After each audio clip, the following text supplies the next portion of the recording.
तो दोस्तों आज तारीख हो गई है 2 मार्च 2023 की, साथ ही में दिन है गुरुवार का, वही हिंदी तारीख है शुक्ला एकादशी और महीना चल रहा है फाल्गुन का। तो आइए बिना देर किए फटाफट से जानते हैं आज की ताज़ा खबरें और मुख्य समाचार। दोस्तों आज के मुख्य समाचार में पहली बड़ी खबर आ रही है घरेलू और कमर्शियल गैस सिलेंडर के महंगा होने को लेकर। दोस्तों बीते रोज यानी के महीने के पहले दिन घरेलू गैस सिलेंडर के दाम 50 रूपए बढ़ा दिए गए। वहीं 19 किलो वाले कमर्शियल गैस सिलेंडर के दाम में 350 रूपए 50 पैसे का इजाफा किया गया है। घरेलू गैस सिलेंडर के दाम बढ़ने के बाद अब दिल्ली में इसकी ताज़ा कीमत 1103 रूपए है। वहीं मुंबई में 1102 रूपए 50 पैसे है, कोलकाता में 1129 रूपए है, चेन्नई में 1118 रूपए 50 पैसे है, जयपुर में 1106 रूपए 50 पैसे है, भोपाल में 1108 रूपए 50 पैसे है, रायपुर में 1174 रूपए है, वहीं चंडीगढ़ में 1112 रूपए 50 पैसे है, वहीं बिहार की राजधानी पटना में 1201 रूपए है। दोस्तों आप नहीं जानते हैं तो आपको बता दें बीते एक साल में घरेलू गैस सिलेंडर 203 रूपए 50 पैसे महंगा हुआ है। वहीं दोस्तों अगर बात की जाए सब्सिडी की तो जून 2020 से ही एलपीजी सिलेंडर पर ज्यादातर लोगों को सब्सिडी नहीं मिल रही है। अब केवल उज्ज्वला योजना के तहत जिन्हें सिलेंडर दिए गए हैं उन्हें 200 रूपए की सब्सिडी मिलती है। दोस्तों शायद आपको जानकर हैरानी होगी कि जून 2020 में बिना सब्सिडी वाला सिलेंडर केवल 593 रूपए का था। आसान शब्दों में कहें तो बीते 2 से ढाई साल में घरेलू गैस सिलेंडर का दाम लगभग डबल हो गया है। आइए दोस्तों अब आपको फटाफट से कमर्शियल गैस सिलेंडर के बारे में भी बता देते हैं। जैसा कि अभी हमने आपको बताया कमर्शियल गैस सिलेंडर के दाम बीते रोज 1 मार्च को 350 रूपए 50 पैसे बढ़ाए गए। इस बढ़ोतरी के बाद देश की राजधानी दिल्ली में कमर्शियल गैस सिलेंडर की कीमत यानी कि 19 किलो वाले सिलेंडर की कीमत 2119 रूपए 50 पैसे है। वहीं मुंबई में 2071 रूपए 50 पैसे है। वहीं कोलकाता में 2221 रूपए 50 पैसे है। वहीं चेन्नई में 2268 रूपए है। वहीं दोस्तों इसी बीच काशी विश्वनाथ मंदिर को लेकर एक बड़ी खबर आ रही है। बताया गया वाराणसी में काशी विश्वनाथ मंदिर में अब बाबा की आरती महंगी हो गई है। मंगला आरती के लिए भक्तों को अब 150 रूपए ज्यादा देने होंगे। भक्तों को आरती के लिए 500 रूपए देने होंगे। बीते रोज 1 मार्च से ये बढ़ी हुई दरें लागू हो गई हैं। वहीं दोस्तों अगली बड़ी खबर आ रही है कई विपक्षी पार्टियों को आपस में मिलने को लेकर। जी हां, तमिलनाडु के मुख्यमंत्री और डीएम के अध्यक्ष एमके स्टालिन के 70वें जन्मदिन पर अभी हाल ही में बीते बुधवार को चेन्नई में हुए समारोह में कई विपक्ष नेता एकजुट हुए। समारोह में कांग्रेस अध्यक्ष मल्लिकार्जुन खड़गे ने कहा, मैंने ये कभी नहीं कहा कि कौन प्रधानमंत्री बनेगा या कौन नेतृत्व करेगा, ये सवाल है ही नहीं। मैं तो ये चाहता हूँ कि हमें साथ मिलकर लड़ना चाहिए। कुल मिलाकर आसान शब्दों में कहें तो बीजेपी के खिलाफ जो बड़ी बड़ी पार्टियां हैं अब वो आने वाले 2024 के चुनाव के लिए आपस में मिल गई हैं। चाहे वो बिहार की आरजेडी पार्टी हो या यूपी की समाजवादी पार्टी हो या कांग्रेस पार्टी हो या फिर जम्मू कश्मीर के फारूक अब्दुल्ला हो, इन सभी लोगों ने एक साथ आने वाले 2024 के चुनाव में बीजेपी को टक्कर देने की बात कही है। साथ ही ये भी कहा गया है अगर 2024 के लोकसभा चुनाव में विपक्षी पार्टियों का ये दल अगर जीत जाता है तो प्रधानमंत्री कौन बनेगा फिलहाल ये तय नहीं है। वहीं दोस्तों अगली बड़ी खबर आ रही है अडानी और हिंडनबर्ग रिपोर्ट को लेकर, जिस पर आज देश का सबसे बड़ा कोर्ट फैसला सुना सकता है। जी हाँ, देश के सबसे बड़े कोर्ट यानी कि सुप्रीम कोर्ट ने अडानी हिंडनबर्ग विवाद से जुड़ी याचिकाओं और मौजूदा नियामक उपायों को मजबूत करने के लिए विशेषज्ञों की समिति पर आज फैसला सुनाने का ऐलान किया है। कुल मिलाकर आसान शब्दों में कहें तो अभी हाल ही में अडानी ग्रुप को लेकर हिंडनबर्ग की जो एक रिपोर्ट आई थी जिसमें अडानी ग्रुप पर कई गंभीर आरोप लगाए गए थे। इसकी वजह से अडानी के कई शेयर काफी ज्यादा नीचे आ गए थे और देश भर में इसका हल्ला हुआ था। तो अब इसी पूरे मामले पर देश का सबसे बड़ा कोर्ट आज फैसला सुना सकता है।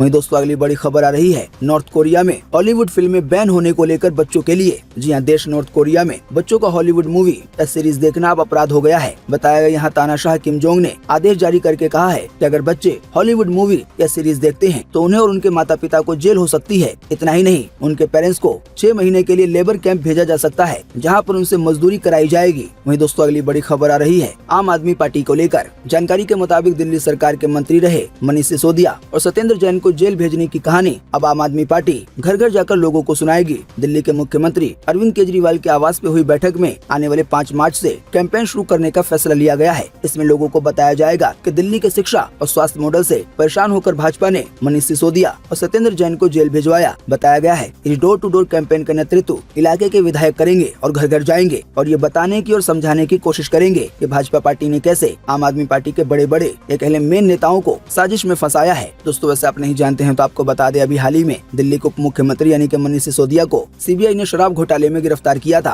और इससे पहले बीते साल यानी कि जून के महीने में दिल्ली के स्वास्थ्य मंत्री को मनी लॉन्ड्रिंग मामले में गिरफ्तार किया गया था। वो तभी से अभी तक जेल में बंद है और अभी फिलहाल दिल्ली के उप मुख्यमंत्री भी जेल में बंद है। अभी हाल ही में दोनों नेताओं ने अपना इस्तीफा भी दे दिया है। वहीं दोस्तों अगली बड़ी खबर आ रही है मोनू मानेसर को लेकर, जिसका नाम अभी हाल ही में नासिर और जुनैद के हत्याकांड में आया था, जिनको बोलेरो कार समेत जिंदा जला दिया गया था। जानकारी के मुताबिक राजस्थान के 2 मुस्लिम युवक नासिर जुनैद हत्याकांड में आरोपी गौरक्षक मोनू मानेसर पर यूट्यूब ने बड़ा एक्शन लिया है। बताया गया मोनू मानेसर को यूट्यूब पार्टनर प्रोग्राम पर अनिश्चित काल के लिए निलंबित कर दिया गया है। यानी कि मोनू मानेसर खुद के द्वारा यूट्यूब पे अपलोड किए गए किसी भी वीडियो से पैसे नहीं कमा सकेगा। इतना ही नहीं, यूट्यूब ने कई वीडियो को आपत्तिजनक पाए जाने पर उसे यूट्यूब से हटा दिया है। इन वीडियो की संख्या लगभग 9 है। दोस्तों आपको बता दें, गुरुग्राम के गाँव मानेसर का रहने वाला मोहित यादव, जो कि मोनू मानेसर के नाम से जाना जाता है, वो बजरंग दल में हरियाणा में गौ रक्षा प्रमुख है। वहीं दोस्तों अगली बड़ी खबर आ रही है बाबा राम रहीम पर हरियाणा सरकार के मेहरबान होने को लेकर। जी हाँ, डेरा सच्चा सौदा सिरसा प्रमुख राम रहीम की पैरोल के खिलाफ दायर याचिका को लेकर हरियाणा सरकार ने कोर्ट में अपना जवाब दायर किया है। हरियाणा सरकार ने राम रहीम का पक्ष लेते हुए कहा है कि वो कोई हार्डकोर क्रिमिनल नहीं है और न ही कोई सीरियल किलर है। साथ ही हरियाणा सरकार ने ये भी कहा है कि राम रहीम को अपने किए पे पछतावा है। इन सभी बातों को रखते हुए हरियाणा सरकार ने राम रहीम को जो पैरोल दी जा रही है, यानी कि कुछ समय के लिए जो जेल से बाहर रहने की परमिशन दी जाती है, उसको बिल्कुल सही ठहराया गया है हरियाणा सरकार द्वारा। दोस्तों वैसे आप नहीं जानते हैं तो आपको बता दें, डेरा प्रमुख राम रहीम हत्या और दुष्कर्म यानी कि बलात्कार जैसे मामलों में भी सजा काट रहा है। बताया गया जुर्म इतना संगीन होने की वजह से बहुत सारे देश के लोग उसकी पैरोल का विरोध कर रहे थे कि आखिर इसे जेल से बार बार क्यों छोड़ा जाता है। हालांकि इस पर हरियाणा सरकार ने अपना जवाब देते हुए कहा है कि वो कोई हार्डकोर क्रिमिनल नहीं है और न ही कोई सीरियल किलर है, यानी कि उसको सपोर्ट किया है। बाकी दोस्तों आप इसके बारे में क्या कहते हैं, आप अपना जवाब इसी वीडियो के नीचे कमेंट बॉक्स में लिखना ना भूलें। वीडियो को पूरा देखने के बाद कि हरियाणा सरकार ने राम रहीम का जो पक्ष लिया है वो आपके हिसाब से सही है या गलत है। वहीं दोस्तों अगली बड़ी खबर आ रही है राहुल गांधी के नए लुक को लेकर। जानकारी के मुताबिक कांग्रेस नेता राहुल गांधी 7 दिन के दौरे पर अभी हाल ही में बीते मंगलवार को ब्रिटेन पहुंचे। बताया गया वो वहां पे एक भाषण देंगे। सबसे खास बात यह है कि इसी दौरान राहुल गांधी का नया लुक देखने को मिला है, जो पहले के मुकाबले काफी अलग है। उन्होंने अपने बाल छोटे करवाए हैं और दाढ़ी भी सेट कराई है। वहीं दोस्तों अगली बड़ी खबर आ रही है अभी हाल ही में तुर्की और सीरिया में जो भयंकर भूकंप आया था, उससे जुड़े कुछ नए अपडेट्स को लेकर। एक नई जानकारी ये है कि तुर्की के अदियामन शहर में भूकंप के 21 दिनों के बाद एक घोड़े का रेस्क्यू किया गया है। बताया गया बीते 27 फरवरी को घोड़े को मलबे से बाहर निकाला गया। अब इसका वीडियो तेजी से वायरल हो रहा है। आखिर घोड़ा 21 दिनों तक कैसे जिंदा रहा। वहीं दूसरा अपडेट यह है कि तुर्की और सीरिया में बीते 6 फरवरी को जो भूकंप आया था,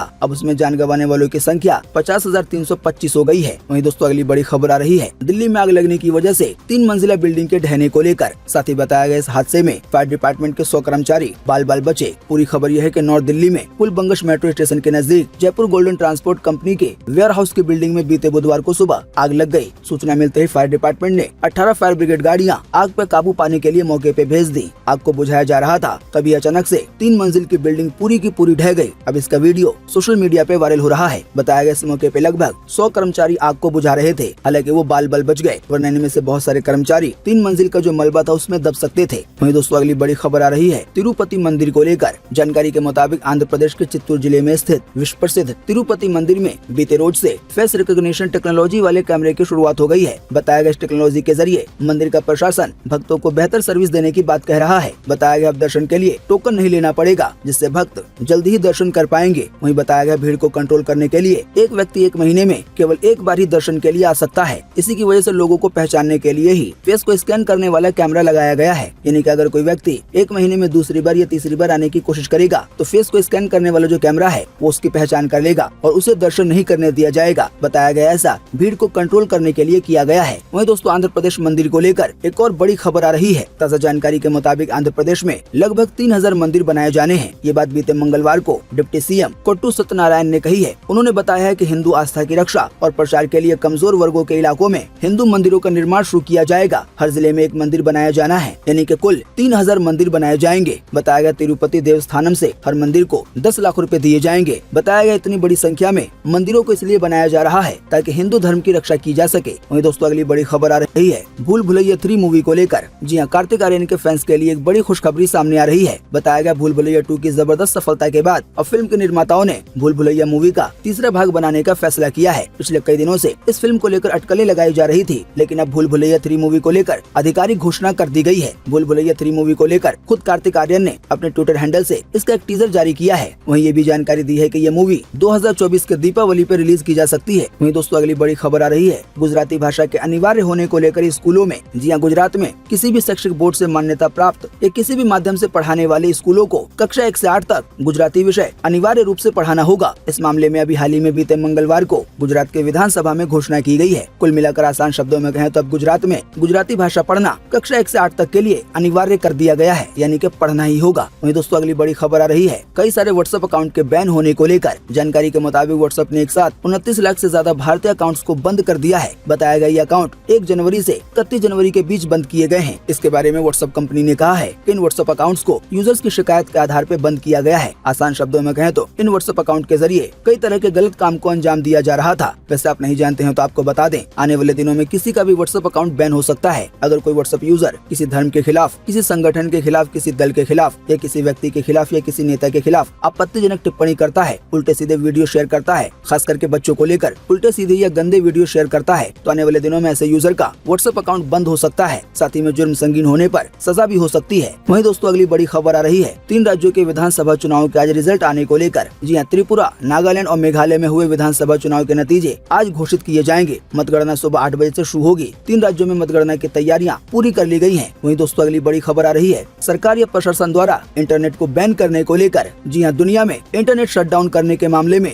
भारत लगातार 5वें साल सबसे आगे रहा है। बीते साल 2022 में दुनिया में कुल 187 बार इंटरनेट पे बैन लगाया गया, जिसमें से 84 बार ये बैन भारत में लगा। आपको बता दें ये लगातार 5वीं बार है कि इंटरनेट को बैन करने के मामले में पूरी दुनिया में अपना भारत टॉप पर है। दोस्तों इंटरनेट को बैन करने से मतलब ये है कि जब भी किसी जिले में या शहर में या राज्य में या पूरे देश में कोई ऐसी स्थिति पैदा हो जाती है कि प्रशासन या सरकार को इंटरनेट को बैन करना पड़ता है, तो यहाँ पे ऐसे ही इंटरनेट बैन की बात हो रही है। वहीं बताया गया सबसे ज्यादा 49 बार जम्मू कश्मीर में इंटरनेट को बैन किया गया। बाकी दोस्तों जाहिर बात है इंटरनेट बैन के आंकड़े को लेकर कई लोग ये भी अंदाजा लगाने की कोशिश करते हैं कि किसी देश में कितना ज्यादा हंगामा या कितनी ज्यादा अस्थिरता है या कितने ज्यादा दंगा फसाद हो रहे हैं, क्योंकि अगर दंगा फसाद होगा, कोई बड़ी परेशानी आएगी, तभी तो इंटरनेट को बैन किया गया होगा। वहीं दोस्तों अगली बड़ी खबर आ रही है हरियाणा में सरपंचों पे पुलिस लाठीचार्ज को लेकर। जी हाँ, अभी हमने बवाल की बात की और एक बवाल की खबर आ भी रही है। जानकारी के मुताबिक हरियाणा में बीते बुधवार को ही ई टेंडरिंग का विरोध करने चंडीगढ़ जा रहे सरपंचों को पुलिस ने पंचकुला में ही रोक लिया। पुलिस द्वारा लगाए गए बैरिकेड्स पे चढ़ गए। पुलिस ने उन्हें रोकने की कोशिश की तो सरपंचों ने धक्का मुक्की कर दी और सरपंचों ने बैरिकेड तोड़ दिए। इसके बाद प्रदर्शनकारियों को रोकने के लिए वाटर कैनन से पानी की बौछारें मारी और जमकर लाठीचार्ज कर दिया। इसमें 16 सरपंच घायल हुए हैं। वहीं 20 पुलिस कर्मियों के भी घायल होने की सूचना है। वहीं दोस्तों अगली बड़ी खबर आ रही है भयंकर गर्मी को लेकर। जानकारी के मुताबिक देश के मैदानी इलाकों में, यानी कि दिल्ली में, यूपी में, बिहार में, मध्य प्रदेश में, बिहार में, ये जो इसके आसपास के राज्य हैं, ये सभी मैदानी इलाके में आते हैं। तो इन मैदानी इलाकों में गर्मी ने फरवरी में 122 साल का रिकॉर्ड तोड़ दिया है। इसी बीच ये भी जानकारी आ रही है मौसम विभाग के मुताबिक कि इस बार मार्च के महीने से ही लू चलना शुरू हो जाएगी। बताया गया इस साल भारत में समय से पहले ही भयंकर गर्मी पड़ने की संभावना है। बताया गया भारत में जब से मौसम का रिकॉर्ड दर्ज किया जा रहा है, तब से लेकर अब तक ये सबसे ज्यादा रिकॉर्ड दर्ज किया गया है फरवरी के महीने में, यानी कि बीते फरवरी के महीने में ही तापमान काफी ज्यादा हो गया था। आइए अब अगली खबर में जानते हैं कि आज 2 मार्च 2023 को देश भर में कैसा रहेगा मौसम का हाल। मौसम विभाग ने जारी किया है मौसम का पूर्व अनुमान। तो मौसम विभाग के अनुसार अगले 24 घंटे के दौरान जम्मू कश्मीर, हिमाचल प्रदेश में और उत्तराखंड में 1 या 2 स्थानों पर हल्की से मध्यम बारिश होगी। साथ ही में हिमपात के साथ साथ 1-2 स्थानों पर भारी बारिश और भारी हिमपात की भी संभावना है। इसके अलावा दक्षिण तमिलनाडु, केरल, लक्षद्वीप, असम, अरुणाचल प्रदेश और अंडमान निकोबार द्वीप समूह के दक्षिणी हिस्सों में हल्की बारिश की संभावना है। उत्तर पश्चिम उत्तर प्रदेश और पंजाब के उत्तरी भागों में 1-2 स्थानों पर आज हल्की से भी कम, यानी कि बौछारें वाली बारिश पड़ सकती है। बाकी अभी हमने आपको जिन भी राज्यों, जिन भी शहरों के नाम बताए हैं, इनको छोड़कर आज पूरे देश में मौसम सूखा बने रहने की संभावना है। वहीं दोस्तों अगली बड़ी खबर आ रही है कपिल शर्मा की एक नई मूवी को लेकर, जिसका ट्रेलर अभी हाल ही में बीते दिन रिलीज हुआ है। दोस्तों टीवी के मशहूर कॉमेडियन कपिल शर्मा इन दिनों अपने मच अवेटेड फिल्म जीव गाटो को लेकर सुर्खियों में बने हुए हैं। अब फिल्म का ट्रेलर, जैसा कि अभी हमने आपको बताया, बीते रोज महीने के पहले दिन यानी कि 1 मार्च 2023 को रिलीज किया गया। दोस्तों जीव गाटो मूवी में कपिल शर्मा एक फूड डिलीवरी बॉय के रोल में नजर आएंगे। असल में मूवी में फूड डिलीवरी बॉय की परेशानी और संघर्ष को दिखाया गया है। स्विगी के जरिए या फिर जोमेटो के जरिए, इस तरह के जो भी प्लेटफॉर्म है, तो इससे जुड़कर जो भी लोग बाइक के जरिए या फिर साइकिल के जरिए फूड को डिलीवर करते हैं, तो उनको क्या क्या परेशानी आती है और वो कैसे रेटिंग के लिए परेशान होते हैं, उनकी जिंदगी कितनी संघर्ष भरी होती है, ये सभी कुछ दिखाने की कोशिश की गई है। वहीं दोस्तों अगली बड़ी खबर आ रही है शैलेश लोढ़ा को लेकर, यानी कि जो तारक मेहता का उल्टा चश्मा शो में तारक मेहता का किरदार निभा निभा रहे थे। दोस्तों शायद आप जानते होंगे, तारक मेहता का उल्टा चश्मा शो में मेहता साहब का किरदार निभाने वाले एक्टर और कवि शैलेश लोढ़ा ने करीब 7 महीने पहले शो को अलविदा कह दिया था। यूं अचानक उनके शो से चले जाने पर फैंस काफी निराश हुए थे। हालांकि अब शैलेश लोढ़ा ने इसके पीछे की वजह बताई है। उन्होंने अपने जवाब में कहा है कि हमारे देश में लेखक से ज्यादा महत्व पब्लिशर को मिलता है, जो उसकी छपी हुई लेखनी से पैसे कमाता है। लोगों के हुनर के जरिए कमाने वाला व्यक्ति अगर खुद को कलाकार से बड़ा मानने लगता है तो एक कलाकार को इस पे आवाज उठानी चाहिए, और मैंने भी ऐसा ही किया। कुल मिलाकर आसान शब्दों में कहें तो शैलेश लोढ़ा ने इशारों में फिल्म के जो प्रोड्यूसर हैं असित मोदी, उन पे निशाना साधा है। असल में शैलेश लोढ़ा ये कहना चाह रहे थे कि चाहे प्रोड्यूसर हो यानी कि फिल्म को प्रोड्यूस करने वाला या फिर पब्लिशर यानी कि किताब को छापने वाला, तो इन दोनों में से कोई भी कलाकार से या लेखक से बड़ा नहीं हो सकता, क्योंकि ये दोनों ही व्यापार करते हैं। हालांकि जो एक्टर होता है अभिनेता होता है या जो लेखक होता है वो कलाकार होते हैं, और इन्हीं के जरिए वो पैसे कमाते हैं। वहीं दोस्तों अगली बड़ी खबर आ रही है सोने चांदी के दाम को लेकर। जानकारी के मुताबिक बीते 1 मार्च को सोने चांदी के दाम में शानदार तेजी देखने को मिली है। बताया गया बीते रोज सोना 535 रूपए महंगा हुआ। इस महंगाई के बाद अब 10 ग्राम सोने की कीमत 56,085 रूपए हो गई है। वहीं बात की जाए अगर चांदी की, तो चांदी के दामों में 1400 रूपए की बढ़ोतरी देखने को मिली। इस बढ़ोतरी के बाद अब 1 किलो चांदी की कीमत 64,407 रूपए हो गई है। उम्मीद करते हैं इससे आपको काफी कुछ जानकारी मिली होगी। हम बस इसके बदले में आपसे इतना ही चाहते हैं कि आप इस वीडियो को लाइक कर दें और शेयर कर दें, क्योंकि आपका लाइक और शेयर करना ही होता है हमारी मेहनत का फल। वीडियो देखने के लिए आपका बहुत बहुत धन्यवाद। Thanks for watching.